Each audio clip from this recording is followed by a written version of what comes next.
Hello दोस्तों, मेरे channel पे आपका फिर से स्वागत है। आज की हमारी कहानी है मनसुख की चतुराई। आइए सुनते हैं। एक गांव में एक बड़ा जमींदार था। उसके पास ढेरों खेतों खलिहान थे। घोड़ा, बग्घी, नौकर चाकर थे। लेकिन वह बड़ा घमंडी था और गरीबों से घृणा करता था। यहाँ तक कि अपने नौकरों को वह अपनी हवेली के आंगन में पैर भी नहीं रखने देता था।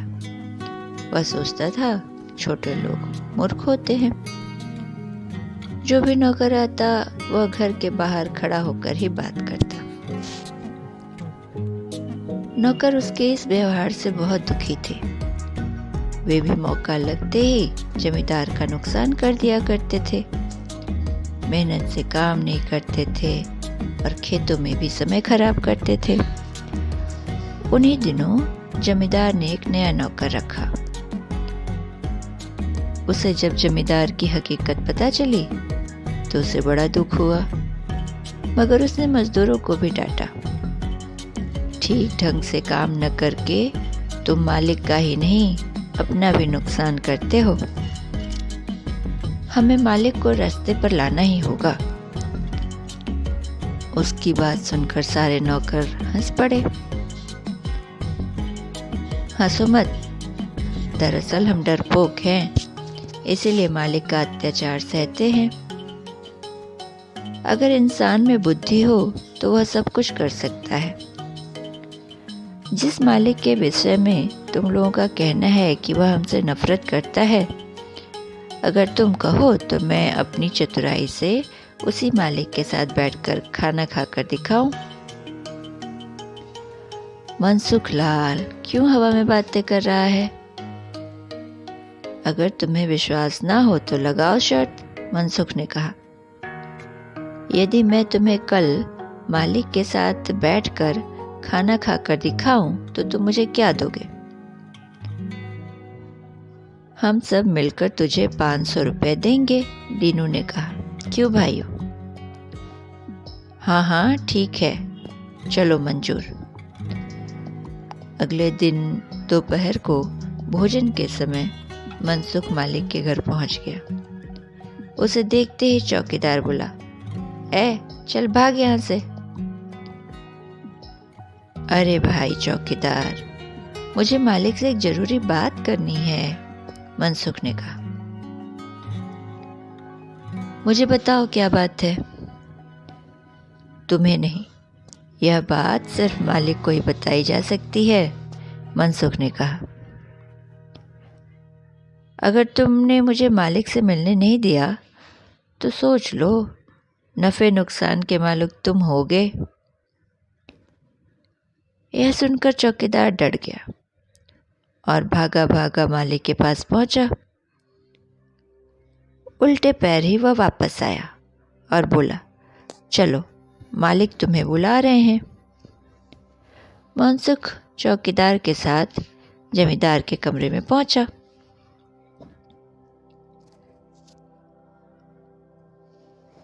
मालिक ने उससे पूछा, क्यों मनसुख, क्या बात है? जमींदार आंगन में ही एक शानदार कुर्सी पर बैठा था। मनसुख ने हिचकिचाते हुए चौकीदार की तरफ देखा तो उसका आशय समझकर जमींदार बोला, हिचको मत, यह अपना ही आदमी है। मगर क्षमा करें मालिक, दरअसल।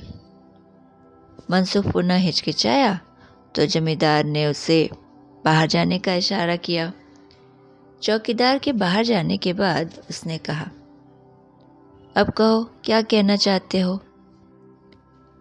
मालिक, मनसुख आगे बढ़कर जमींदार की कुर्सी के पास बैठ गया। फिर उसने कोठी के आसपास ऊंचे पेड़ों पर बैठे अपने साथियों पर नजर डाली। फिर बोला, मैं यहाँ आंगन तक आने की गुस्ताखी की माफ़ी चाहता हूँ। दरअसल मैं यह जानना चाहता हूँ कि एक मटका भरे हीरे मोतियों की कीमत क्या होगी? मटका भर हीरे मोती? जमींदार चौंका। क्या कहना चाहते हो तुम? मालिक, मैं यह जानना चाहता हूँ कि मटका भर हीरे मोती कितने के होंगे? मनसुख ने फिर धीरे से पूछा। तो जमींदार को लगा कि शायद मनसुख को कहीं गड़ा खजाना मिल गया है। अतः उसने सोचा कि इसे 1500 रुपये देकर हीरे मोतियों से भरा हुआ मटका हथिया लेना चाहिए। यही सोचकर उसने पूछा, यह सब तुम क्यों पूछ रहे हो? क्या बात है, सच सच बताओ।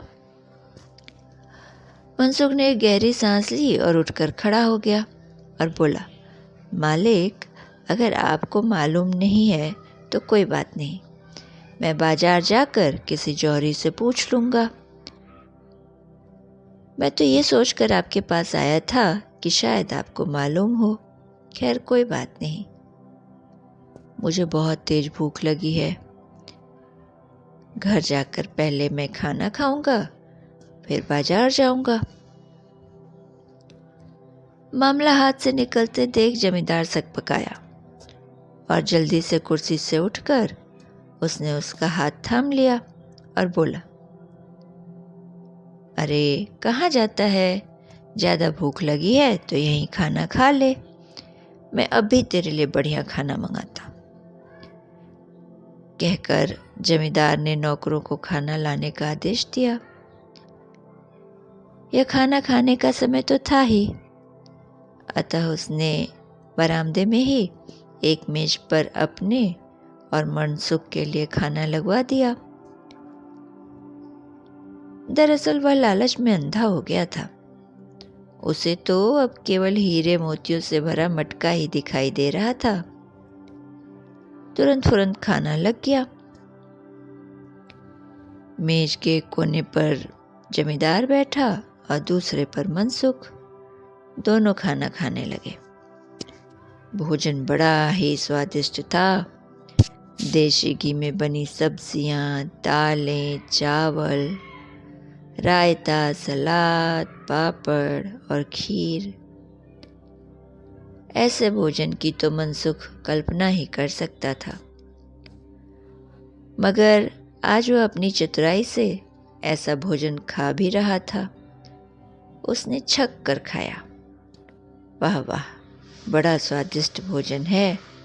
हम गरीबों को तो ऐसा भोजन सपने में ही आता है। आप बड़े दयावान हैं मालिक। वह सब तो ठीक है, उतावला होकर जमींदार बोला। तो उस मटके की बात बता। तू ऐसा कर, वह मटका लाकर मुझे दे दे, मैं तुझे 500 रुपये दूंगा। नहीं मालिक, वह मटका। अरे 1000 ले लेना बस। अब जाओ और मटका उठा कर ले आओ। आप मेरी बात तो सुने अन्नदाता। वह मटका देख। अब जमींदार ने थोड़ा सख्त होकर कहा, अगर अभी तुझे पैसे कम लग रहे हों तो मैं 2000 दे दूंगा। अब बिना कुछ कहे जा और वह मटका ले आ। आप गलत समझ रहे हैं अन्नदाता, हाथ जोड़कर मनसुख बोला। मेरे पास तो ऐसा कोई मटका है ही नहीं। क्या? जमींदार क्रोध से फट पड़ा। मूर्ख इंसान, फिर उसकी कीमत क्यों पूछ रहा था? जमींदार ऐसे हो गया जैसे सचमुच उसका मटका भर हीरे मोतियों का नुकसान हो गया हो। मालिक, मैं तो बस यूं ही जानना चाहता था कि यदि किसी के पास मटका भर हीरे मोती हो तो वह कितना अमीर होगा। मनसुख ने भोलेपन से उत्तर दिया। ओहो, जमींदार ने अपना सिर पीट लिया और बोला, तुम बिल्कुल मूर्ख हो मनसुख, और मूर्खों जैसे ही कल्पनाएं करते हो। तुमने मुझे भी मूर्ख बना दिया। फिर अचानक ही उसके होठों पर मुस्कान उभर आई।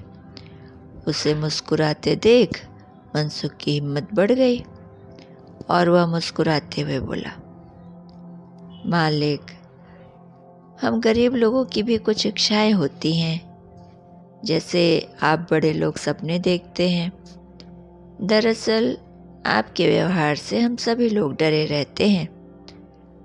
मगर कल हम लोगों के बीच में शर्त लगी और मैंने बाकी लोगों से कहा कि अपनी बुद्धि शक्ति से मैं न केवल मालिक के घर में दाखिल हो जाऊंगा, बल्कि उनके साथ खाना भी खाऊंगा।